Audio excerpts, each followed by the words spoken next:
Hello, welcome everyone. This is Mindful Leadership Beyond Borders. I am Betska, the Guru Coach, together with Raj Vashisht. I'm in Canada, Raj is in Delhi, India, and we have Jason Costain back with us. He lives in Liverpool in the UK. Let me give you an introduction to this amazing man. When we did our first set of interviews, I don't know how many months back, he was so popular on our LinkedIn feed that we were just thrilled that people were paying attention. So we thought we would have Jason back. So let me tell you a little bit about him. He's a consultant specializing in fraud prevention and financial crime defense. He's the founder of Javloc Limited, JAVLOC, and has leveraged over 30 years of expertise to assist banks, organizations, and individuals in strengthening their defenses against fraud and financial crime, which we know is on the uptick, yes?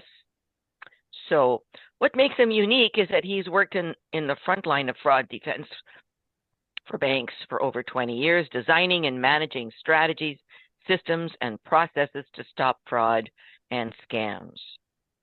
And I'm sure you're kept very busy, Jason, with everything that's been going on. It's taken him to over a dozen countries, and over the years, he has seen thousands of fraud and scam cases. He has seen firsthand how scams have emerged to become the scourge of modern society that they are today. So needless to say, this man is an expert, and we want to pay attention to every single word that he's telling us today. The UK has been a leading country when it comes to scam defense, and he's able to share that knowledge globally as other countries begin to get to grips on with scams. And we're going to provide all his contact information at the top of this video, so please pay attention, contact him. And I want to share with you, welcome, first of all, Jason. So nice to have you here with us today, again. Nice to be you both. Nice to be back. And you know, the last time you were here, it was very timely because not only was I personally scammed once, but twice. Oh, okay. And so the universe was trying to tell me something. Yeah. And so, I paid attention because of what you and I and Raj had talked about last time. So my husband got in on it, and the banks were very quick to stop it. And so thank God for our bank, the CIBC here in Canada, give them a shout out, because they did such a good job. It means you have to change your credit cards and all that stuff. But it just shows how easy it is. So easy for these fraudsters to come and steal your money. So today, folks, we have a very robust agenda. We want to talk about teenage money mules. We want to talk about investment frauds, cryptocurrency. We've got so much to talk about. We're going to have to go through this very quickly. And then also, should we be buying stuff on social media like Facebook, Instagram, etc.? We have to, so we want to get to that. But Jason, let's start with teenage money mules. So when someone is tricked into sending a payment from their bank account, there needs to be a destination account to launder the money. And so teenagers are being recruited as money mules, but few realize the consequences of their actions. As soon as you sent these questions to me, I sat there and thought, come on, world, we have to grow up here, right? So tell us how these teenage mules are recruited, and give us a typical scenario so people can listen. Yeah, sure. I mean, it is, I think that looking at the stats, 23% of money mules are under 21, and they're in the lowest three deciles in terms of income. So these are kind of low income families, mainly kids. Yeah. I think like 75% of money mules are under 40. So you've got, and a big target group is university students as well. So what will typically happen?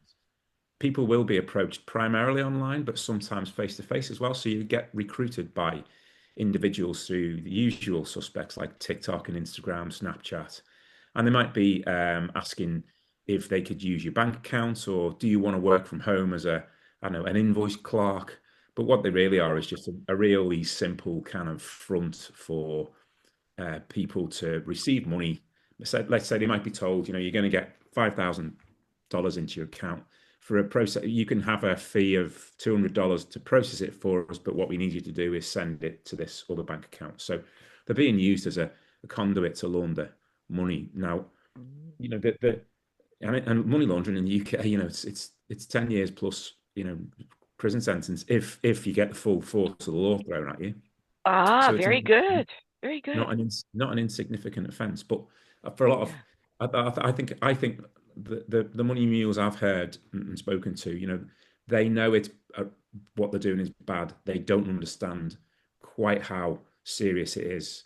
So it's not like they were unwitting and duped into it. I think most of them know what they're doing is probably a little bit dodgy, as we'd say in the UK, but actually what they're not realizing is that they're only one step away from organized crime. There's probably a victim who's been scammed of that $5,000. So, they're actually aiding and abetting organized criminal groups to move the money. So, yeah, recruited online mainly, sometimes face to face. Younger groups are targeted, might be initially put up there as a job opportunity, or might even be blatant. Just we want to use your bank account. All you need to do is X, Y, Z, and a lot of people think, yeah, okay, fine. It's a bit like insurance fraud. I'll pad my claim out a bit because that's what everybody does. So I think there's this perception that it's kind of there's no victims, but actually there's usually a victim very close by. Ah, right on. So what does the bank do when they catch a customer muling money? I mean, it's a good question because the first thing you're going to do, obviously, it depends. These days, banks are getting better at detecting this in real time. It never used to be. The banks never used to look for it and would only act if one of two things happened. One would be the sending bank contacted them and said, "Hey, that $5,000 that was a fraud.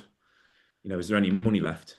Or the other one might be, a month later, the bank's looking at this account saying, "Hey, it was a student. Why did they get £5,000 through?" So those two things end up triggering an investigation into the account holder. And what the bank will do is just look at, well, they'll probably speak to them first and say, what was that payment for? And quite often they've been given a cover story. So it might be, it was money from my uncle, or I sold a car. And then the bank staff, I mean, I've listened to a lot of these calls, so who did you sell the car to? Well, it was a guy I met in the pub. Okay, well, did you, what's his name? Oh, I didn't get his name. You think, hang on a minute, you sold the car to somebody you met in the pub, sent you £5,000, you don't remember his name, and then No, God. Yeah, really. you're saying to them, look, we've been told this was the proceeds of crime, and the money was stolen, and you've it looks like you've kept a fee, and you've sent the rest on, and then quite quickly, then the conversation will end. People will stop talking. So so what the bank will then do is they'll decide, probably they'll make a judgment call, but on the balance of probabilities, if they believe that the customer was involved in laundering money, then they'll likely give them notice to close their account, withdraw banking facilities, and in the UK you'll get you potentially get your name logged with a fraud prevention agency, so all the banks know what you've been up to. So I'm curious about how much money are banks losing to fraud in general? Well, I mean, so in the UK, the UK is probably one of the most advanced regimes in the world when it comes to reporting of fraud loss, and quite public with it. So there's two. The way they report it is two different sets of money. So overall, it'll be well over £1 billion lost to fraud. Right. Wow. But that might be a mixture of scam victims who send their own money to scammers, and then there might be credit card fraud where somebody's maybe stolen your card details and made a transaction on your account without your permission. So, but those two types of fraud, it accounts for well over £1 billion a year. But scam losses weren't even recorded until about 6 or 7 years ago in the UK. So it's come from nowhere to almost taking over some of the more common types of third-party fraud. So it's combined though. It's £1 billion a year plus, and in the UK, banks will refund 98% of third-party fraud. So if your card's misused, and they'll these days laws have been passed to ensure banks refund pretty much every scam victim unless they're found to be involved. So that the banks are on the hook for a lot of refunds, really. Well, it just shows you how much profit they're making if they're being caught with all this and they have to refund. That's really interesting. Yeah. But Wow. I've looked at, in some of the banks I've worked at, been major UK banks, the amount of money the amount of fraud transactions each year they will stop would be, a typical bigger bank might be £500 million. So that's one bank alone might Wow. that bank might block that amount of money Yeah. so from Yeah. going. So what I'm talking about is only the money that gets through. Yeah. It's probably 10 times that amount is attempted, and so Yeah. Yeah. it's a huge Mhm. successful industry, and you only hear about the losses, unfortunately, but banks do a lot to Mhm. decline these transactions and invest Yeah. Yeah. hundreds of millions in defense systems to stop them.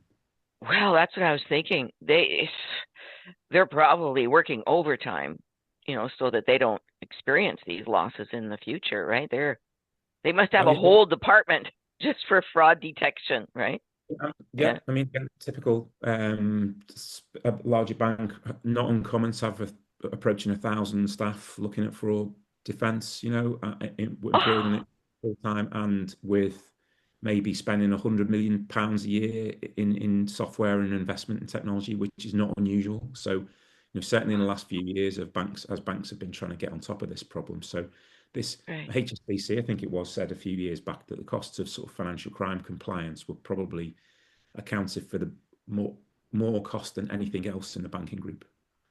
So they had their own Yeah. problems. They Yeah. were found to be laundering money for Mexican drug Yeah. cartels.